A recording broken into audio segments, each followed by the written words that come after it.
Por favor, abra la palabra de Dios en el Salmo 23 y veamos el verso 24.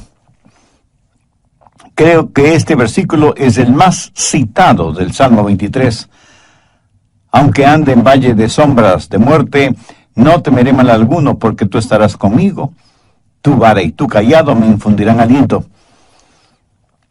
Una viejecita había caminado con Jesús por muchos años. Era una santa en el verdadero sentido de la palabra, pero su cuerpo se fue debilitando poco a poco, y esa preciosa vida se estaba desvaneciendo y terminó postrada en su propio lecho. Sus seres amados estaban a su alrededor, estrujándose las manos y llorando desconsoladamente.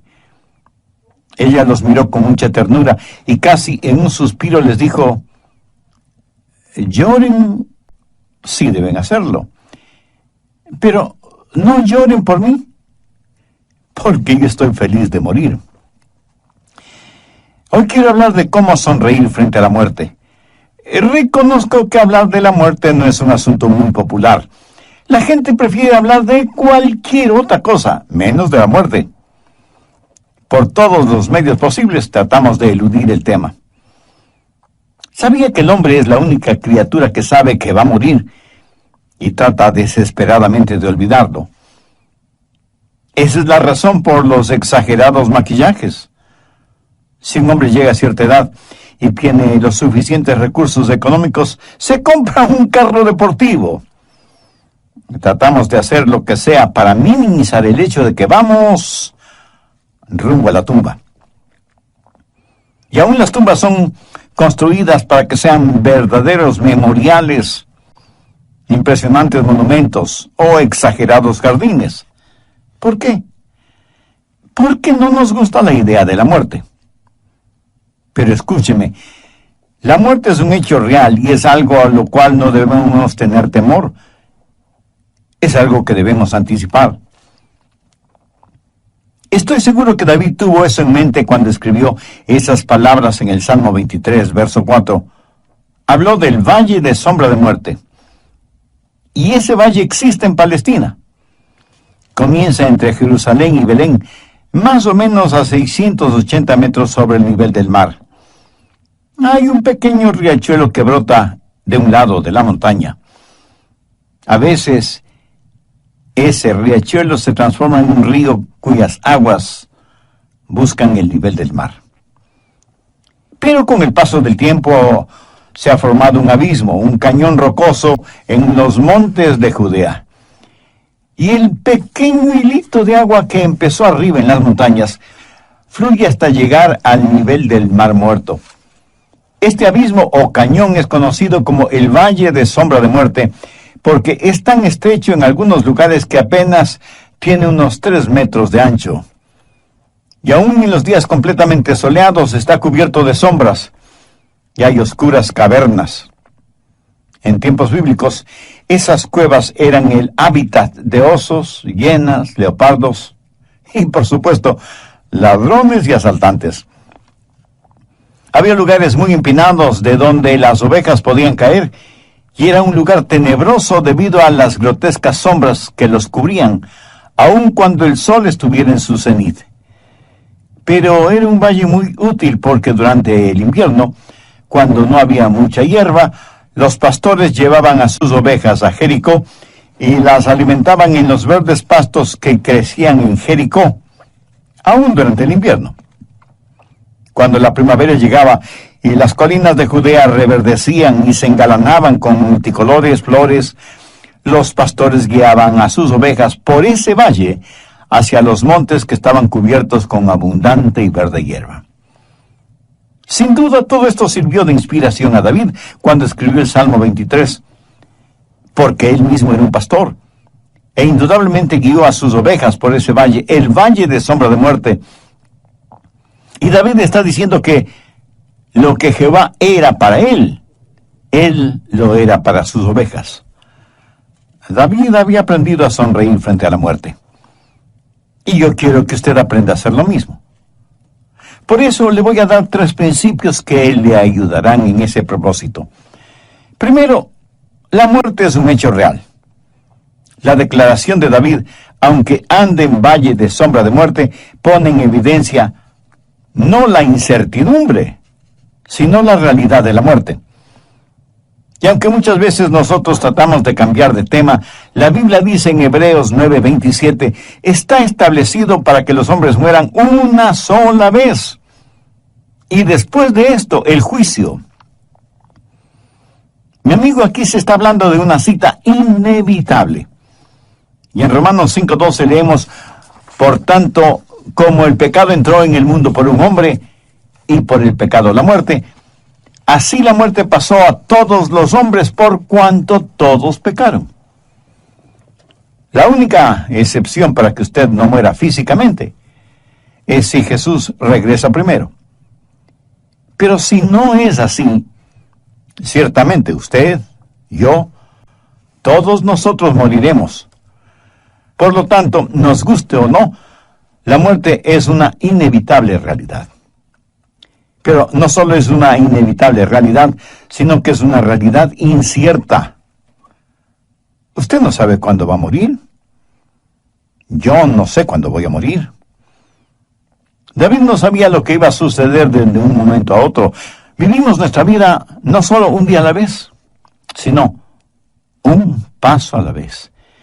Y para ser más precisos, vivimos un segundo a la vez. Y aunque haya adivinos y clarividentes y estafadores en este campo, nadie, lo repito, absolutamente nadie sabe cuándo va a morir, a menos que sea un criminal sentenciado a la pena capital, y aún eso puede cambiar. Los viejitos mueren, lo mismo que los bebecitos. Adolescentes y jóvenes mueren, ricos y pobres, cultos o incultos, famosos o desconocidos, negros o blancos o del color que sean, mueren por miles en todas partes del mundo. La Biblia dice en Santiago 4, los versos 13 y 14, vamos ahora, los que decís, hoy y mañana iremos a tal ciudad y estaremos allí un año, y traficaremos y ganaremos, cuando no sabéis lo que será mañana, porque ¿qué es vuestra vida?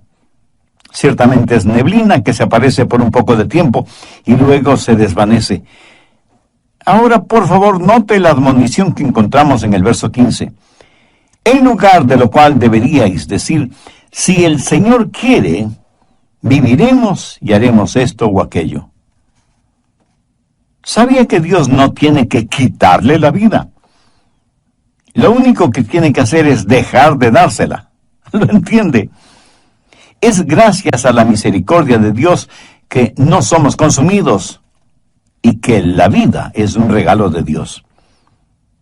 La muerte es un hecho real e inevitable.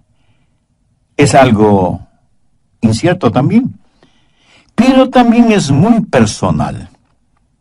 David dijo, aunque ande, no dijo, aunque los demás anden, aunque ande en valle de sombra de muerte. Cuando nosotros los pastores o predicadores les decimos a las personas que se preparen para morir, ¿sabe lo que sucede en la mente humana? Piensa que nos referimos a las otras personas, no a ellos. Mi amigo, usted o yo podemos morir en cualquier momento. Y si usted piensa que goza de muy buena salud, ¿cuándo fue la última vez que se hizo un examen médico integral? Vivimos al filo de la eternidad. La muerte es, pues, un hecho real y muy, muy personal. Segundo, la muerte es un enemigo derrotado. Aunque ande en valle de sombra de muerte, no temeré mal alguno. Y aquí tenemos algunas verdades cuando pensamos en la muerte como enemigo derrotado. Primero, el valle. No puede haber valles sin montañas. Es una imposibilidad geográfica. El valle del Salmo 23 está entre dos salmos representativos de montañas. El Salmo 22 tiene que ver con la crucifixión, el Monte Calvario. Y el Salmo 24 tiene que ver con la coronación del Mesías en su segunda venida, o sea, el Monte de Sión. En una montaña, la crucifixión, y en la otra montaña, la coronación. Nosotros estamos viviendo en el valle entre esas dos montañas. Recuerde que el Señor Jesucristo en el Nuevo Testamento está descrito 3 veces como el pastor. Como el buen pastor en Juan 10:11. El buen pastor que dio su vida por sus ovejas en el Monte Calvario. Luego en 1 de Pedro 5:4, Jesús es llamado el príncipe de los pastores, quien nos dará la corona incorruptible de gloria. El buen pastor que murió por nosotros, sus ovejas, el príncipe de los pastores que vendrá otra vez. Y en Hebreos 13, los versos 20 y 21, Jesús es llamado el gran pastor de las ovejas, que quiere decir el pastor que vive para mí. El Dios de paz que resucitó de entre los muertos al Señor Jesucristo, nuestro gran pastor, que conquistó el valle de sombra de muerte. El buen pastor que murió por nosotros, el príncipe de los pastores que vendrá por segunda vez, el gran pastor que vive por nosotros porque venció la muerte, es quien caminó por el valle de sombra de muerte, entre los montes de la crucifixión y de la coronación. Segundo, no puede haber sombras si no hay luz. La muerte no es más que una sombra si usted conoce al Señor Jesucristo, porque Él fue la muerte de la muerte.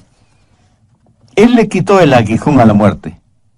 Jesús quitó lo sombrío de la tumba y nos ha dado una esperanza que es firme y segura.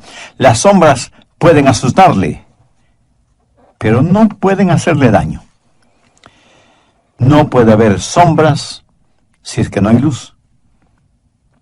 Hubo un gran predicador cuya esposa murió siendo aún muy joven, dejando huérfana a su pequeña hijita y viudo a su esposo.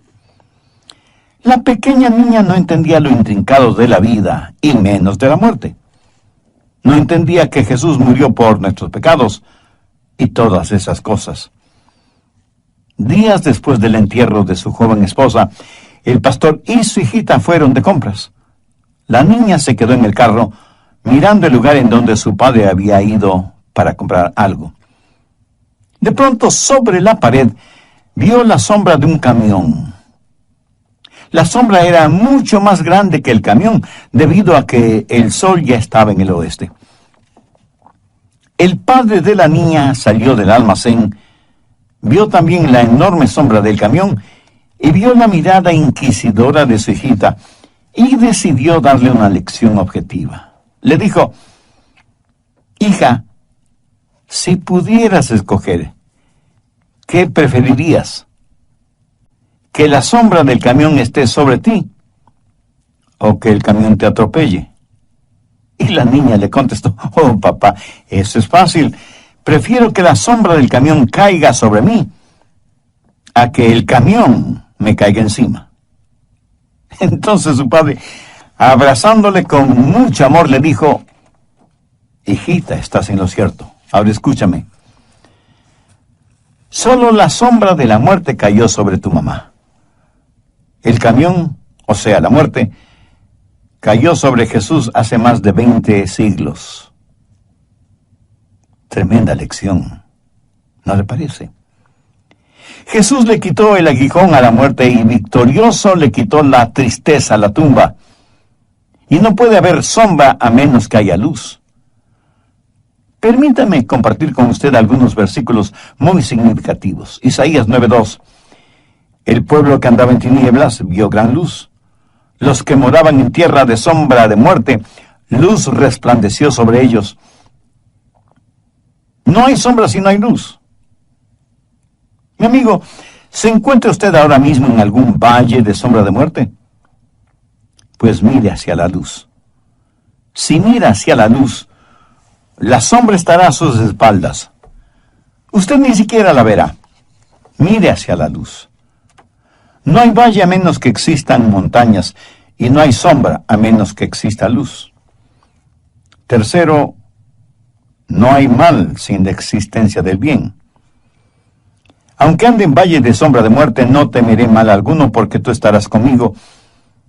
Aquí David está comparando la maldad frente al gran pastor de las ovejas, pero ¿qué es lo que David quiere decir con la frase, tú estarás conmigo? Recuerde cómo comienza el Salmo 23. Jehová es mi pastor. Y como ya lo he dicho anteriormente, Jehová es Yahweh.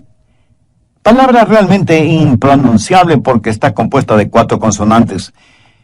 Yahweh era el más sagrado nombre de Dios que los judíos conocían. ¿Cuán sagrado, cuán reverente es el nombre de Dios para usted? Es más, tiene una relación personal con Dios por medio del Señor Jesucristo. ¿Qué importancia tiene en su vida la Biblia como la inspirada palabra de Dios? Si usted muriera hoy, ¿le sonreiría la muerte? Si usted se siente desconcertado con esas preguntas, entonces es evidente que usted todavía no es salvo, y aunque esté vivo, espiritualmente está muerto en sus pecados. Por eso le invito a que ahora mismo haga la más trascendente decisión de su vida, porque de esta decisión depende su futuro eterno. Le invito a repetir conmigo la siguiente sencilla oración. Mi oración es para que le sirva de guía. Usted use sus propias palabras, pero dígalas con fe, con sinceridad, depositando toda su confianza en Dios, teniendo la absoluta certeza de que Él le escuchará, porque, como bien lo dijera David, al corazón contrito y humillado no despreciarás tú, oh Dios. Así que, ore conmigo de la siguiente manera. Querido Dios, confieso que sí tengo temor de morir, sin que mis pecados hayan sido perdonados. Por eso vengo a ti en busca de ayuda, de gracia, de misericordia, que nadie ni nadie me la pueden dar, sino únicamente tú. Amado Señor Jesús, sé que tú entregaste tu propia vida en la cruz del Calvario, no para tu beneficio propio, sino para pagar la culpa de mis pecados, para perdonarme, para limpiarme y sanarme interiormente. Por eso, este mismo momento, te invito a que vengas a morar en mi corazón y seas mi Salvador y mi Señor. Realice en mi vida los designios de tu divino, siendo uno con Él. Dije que primero la muerte es un hecho real. La declaración de David, aunque ande en valle de sombras de muerte, pone en evidencia no la incertidumbre, sino la realidad de la muerte. Y aunque muchas veces nosotros tratamos de cambiar de tema, la Biblia dice en Hebreos 9:27, está establecido para que los hombres mueran una sola vez.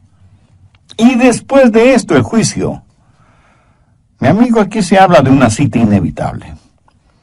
Y en Romanos 5:12 leemos, por tanto, como el pecado entró en el mundo por un hombre y por el pecado la muerte, así la muerte pasó a todos los hombres por cuanto todos pecaron. La única excepción para que usted no muera físicamente es si Jesús regresa primero. Pero si no es así, ciertamente usted, yo, todos nosotros moriremos. Por lo tanto, nos guste o no, la muerte es una inevitable realidad. Segundo, no puede haber sombras si no hay luz. La muerte no es más que una sombra si usted conoce al Señor Jesucristo, porque Él fue la muerte de la muerte. Él le quitó el aguijón a la muerte. Jesús quitó lo sombrío de la tumba y nos ha dado una esperanza que es firme y segura. Las sombras solo pueden asustarle, pero no pueden hacerle daño. Tercero, no hay mal sin la existencia del bien. Aunque ande en valle de sombra de muerte, no temeré mal alguno, porque tú estarás conmigo. Aquí David está comparando la maldad frente al gran pastor de las ovejas. Pero ¿qué es lo que David quiere decir con la frase, tú estarás conmigo? Recuerde cómo comienza el Salmo 23, Jehová es mi pastor. Y como ya lo he dicho anteriormente, Jehová es Yahweh. Palabra realmente impronunciable porque está compuesta de 4 consonantes. Yahweh era el más sagrado nombre de Dios que los judíos conocían. Cuando no queremos hacer algo, aunque Dios mismo sea el que nos ordene hacerlo, buscamos cualquier excusa para eludir la responsabilidad que Dios nos está asignando. Las páginas de la Biblia en el Antiguo y Nuevo Testamentos están abarrotadas de ejemplos. Adán, Eva, Moisés, Jonás, Pablo, Santiago, etcétera, etcétera. Parece que los seres humanos somos naturalmente profesionales en esto de presentar excusas o disculpas para no hacer lo que Dios nos ha mandado hacer. El capítulo 3 de Éxodo describe detalladamente la conversación entre Dios y Moisés, las órdenes de Dios y la cantidad de excusas por parte de Moisés para evadir la orden que Dios le había dado. Señor, no puedo ir. No me creerán. ¿Quién diré que me envía? Y Dios le dijo a Moisés, diles que el yo soy te envía. Yo soy el gran Dios eterno y personal, sin principio ni fin. No soy el que fui o el que seré. Así, diles que el gran yo soy te envía. Diles que Jehová, Yahweh, es mi poderoso nombre. Si mal no recuerdo, en un programa anterior dije que el nombre Jehová solo es mencionado en el Antiguo Testamento, no en el Nuevo. ¿Por qué? Porque el Jehová del Antiguo Testamento es el Jesús del Nuevo Testamento.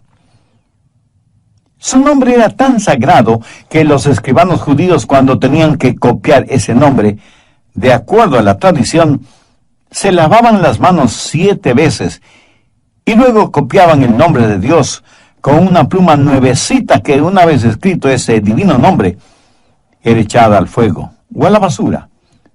Jehová Yahweh, el gran yo soy. ¿Sabe que el nombre Jesús significa Jehová salva? Permítame darle un trasfondo de esto. ¿Recuerda cuando Moisés ya no podía liderar al pueblo de Israel? Entonces eligió a Josué para que lo reemplazara. Pero el nombre de Josué no siempre fue Josué, sino Osea. Moisés tomó parte del nombre de Jehová y parte del nombre Osea. Unidas ambas partes, obtuvo el nombre de Joshua, popularizado como Josué, que significa salvación. Jehová salva. Y ese es el nombre de Josué en el Antiguo Testamento. Jesús es el Josué del Nuevo Testamento. ¿Y qué es lo que David está diciendo con todo esto? Que aunque haya maldad alrededor nuestro y andemos en valle de sombra de muerte, tú estarás conmigo. ¿Lo entiende? Dios está con nosotros, pero no solo está con nosotros, sino que en la actualidad, por medio de su Espíritu Santo, está en nosotros. No pueden haber valles sin montañas. No puede haber sombra sin luz. No puede haber mal sin la existencia de un gran bien. La verdad siempre es más poderosa que la mentira. Un refrán popular dice que la verdad duele, y duele precisamente porque es la verdad. ¿Será por eso que en términos generales los seres humanos somos tan mentirosos? Nos olvidamos que cuando mentimos nos parecemos mucho al diablo. Porque el diablo es el padre de las mentiras. Y cuando decimos la verdad, nos parecemos más a Cristo, porque Él dijo, yo soy la verdad. ¿Sabía que los líderes religiosos del tiempo de Jesús confabularon contra Él porque las verdades que Jesús decía estaban totalmente en contra de las enseñanzas de ellos? Infinitamente más poderoso que Satanás es Jesús. La vida es mucho más grande que la muerte. Por eso, aunque ande en valle de sombra de muerte, no temeré mal alguno, porque tú estarás conmigo. Así que no solo debemos ver la muerte como un hecho real y como un enemigo derrotado, sino que debemos ver la muerte como un entrañable amigo. En tercer lugar, Y estoy seguro que algunos de ustedes, un tanto sorprendidos o extrañados, me preguntarán, un momento, Pastor Rogers, ¿dice usted que debemos ver a la muerte como un entrañable amigo? Sí, eso es exactamente lo que dije. Mira, cuando estuve preparando este estudio bíblico, quise cambiar esa frase. No me gustaba mucho eso de referirme a la muerte como un entrañable amigo. Pero luego decidí dejarlo como originalmente lo había pensado. Un entrañable amigo. Permítame compartir con usted unos versículos muy interesantes. Primera de Corintios 3, los versos 21 y 23. El apóstol Pablo nos dice lo que tenemos en Cristo. Los hermanos en la iglesia de Corinto habían estado argumentando y discutiendo qué predicador era el mejor. Y unos decían que Pablo, otros que Pedro, otros que Apolos, otros que Cefas, y así por el estilo. Era evidente que cada uno de los miembros de la iglesia tenía su predicador favorito. Y para corregir esa situación, Pablo les dice, ninguno se gloríe en los hombres, porque todo es vuestro. Sea Pablo, sea Apolo, sea Cefas, sea el mundo, sea la vida, sea la muerte, sea lo presente, sea lo porvenir, todo es vuestro, y vosotros de Cristo y Cristo de Dios. Note que entre las cosas hermosas que Pablo dice que nos pertenecen, está la muerte. La muerte es una de nuestras posesiones más preciosas. Pablo no piensa en la muerte como un enemigo, sino como un sirviente. En el Salmo 116:15, el salmista escribió, estimada es a los ojos de Jehová la muerte de sus santos. Y el apóstol Pablo en Filipenses 1:21 dice, porque para mí el vivir es Cristo y el morir es ganancia. Para Pablo el morir, aún desde el punto de vista físico, era ganancia. ¿Por qué? Porque nuestro cuerpo, si somos salvos, será hecho como el del Señor Jesucristo. Intelectualmente es una ganancia porque conoceremos como somos conocidos. Emocionalmente será una ganancia porque seremos capaces de alabar a Dios con todo nuestro ser. Socialmente será una ganancia porque estaremos con los santos de todas las edades y estaremos frente a frente a nuestro Salvador. Y espiritualmente será una ganancia porque ya no seremos afectados por la tentación y el pecado, y habitaremos con el Señor para siempre, siendo uno con Él mismo, como nunca antes. ¿Qué es lo que hará posible la realidad de esta relación? La muerte. ¿Lo entiende? La muerte no es mi enemigo si me ayuda a llegar a un lugar como ese. ¿Cuánta razón tuvo Pablo al decir, para mí el vivir es Cristo y el morir es ganancia?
David pensó de la muerte como una amiga.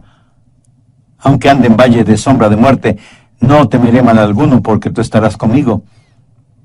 Note que aquí David habla de la presencia del pastor. Tú estarás conmigo. Hasta este momento David ha estado hablando de Jehová. Jehová es mi pastor, nada me faltará. En lugares de delicados pastos me hará descansar, junto a aguas de reposo me pastoreará. Confortará mi alma, me guiará por sendas de justicia por amor de su nombre. Tu vara y tu cayado me infundirán aliento. Pero cuando él está en el valle, ya no habla de Dios, sino que ahora habla con Dios. Habla de la presencia de Dios, de estar frente a Dios, porque Dios está con él aún en el valle de sombra de muerte. La presencia del pastor. ¿Quién es ese pastor? Jehová. Últimamente él es mi amigo íntimo. Pensemos en eso. Ya no tenemos que cruzar nuestro Jordán solos. Yo no estaré solo cuando muera, porque Jehová estará conmigo. Pero no solo tener la presencia del pastor, sino también su poder. Tu vara y tu cayado me infundirán aliento. No se olvide que el cayado le servía al pastor para proteger a las ovejas, para guiar a las ovejas, para levantar a las ovejas. Mi amigo, cuando usted vaya a morir, si es un creyente en el Señor Jesucristo, le prometo que Él estará con usted fortaleciéndole. Sentirá la real presencia de Dios, quien dirá, estimada es a los ojos de Jehová la muerte de sus santos. Su vara estará ahí para protegerle de todos los ataques del maligno, y con su cayado él lo atraerá junto a él, para ambos cruzar el valle de sombra de muerte. Cuando sus pies toquen las heladas aguas del río de la muerte, usted cruzará ese río con alabanzas, no solo en su corazón, sino también en su boca. La presencia y el poder del pastor, el plan y el propósito del pastor le ayudarán a cruzar el valle de sombra de muerte. Pudiera ser que usted ahora mismo esté enfrentando algún problema o dificultad. Recuerde que problemas y dificultades en la vida del creyente solo duran un tiempo y tienen un propósito definido. Los problemas que Dios nos envía tienen un propósito formativo, perfeccionador, y debemos dar gracias a Dios por ellos. Las tentaciones o problemas con que el diablo nos asalta diariamente son maléficos y destructivos, pero también tienen un propósito definido: separarnos de Dios eternamente. David, como pastor que era, sabía muy bien que un pastor nunca abandona sus ovejas ni las guía por lugares peligrosos, y siempre busca los mejores pastos para ellas. Le preguntaron a un hombre, ¿cuál es su versículo favorito? Y el hombre contestó, aquel que dice que Dios me conforta y me guía. Este hombre, sin saberlo, estaba citando parte del contenido del Salmo 23. Hay una hermosa canción religiosa que dice, si Jehová es mi pastor, ¿de qué debo temer? Si estoy protegido por su tierna misericordia, ¿quién o qué puede hacerme daño? Tengo paz celestial, consuelo divino, mientras por fe Él vive en mí y yo vivo en Él. Y sé que no importa lo que me suceda, Jesús hace bien todas las cosas, porque el propósito del pastor es guiarnos con seguridad por entre el valle de sombra de muerte. La Biblia dice en Hebreos 2:15, y librar a todos los que por el temor de la muerte estaban durante toda la vida sujetos a servidumbre. Ahora, escuche atentamente lo que voy a decir. Usted no está listo para vivir hasta que ya no tenga temor de la muerte. Y usted, honestamente preocupado, me dirá, pero pastor, yo aún tengo pecados y por supuesto que tengo temor a morir. Gracias por su sinceridad, mi amigo. Ahora, permítame decirle qué debe hacer con sus pecados. Ponga su fe en donde Dios puso sus pecados, o sea, en Jesús. Todos nosotros como ovejas nos hemos descarriado. Cada cual estamos yendo por nuestro propio camino. Dios, el Padre, ha puesto sobre su Hijo Jesucristo la iniquidad de todos nosotros. Sí. Usted debe tener temor de la muerte mientras siga viviendo en el libertinaje de sus pecados. Pero cuando sus pecados le hayan sido perdonados por el sacrificio de Jesús, la muerte dejará de ser su enemiga y se convertirá en su entrañable amiga. Le quiero ayudar para que sepa que la muerte no representa ningún terror para usted. Para que tenga la capacidad de sonreír frente a la muerte. Para que defina de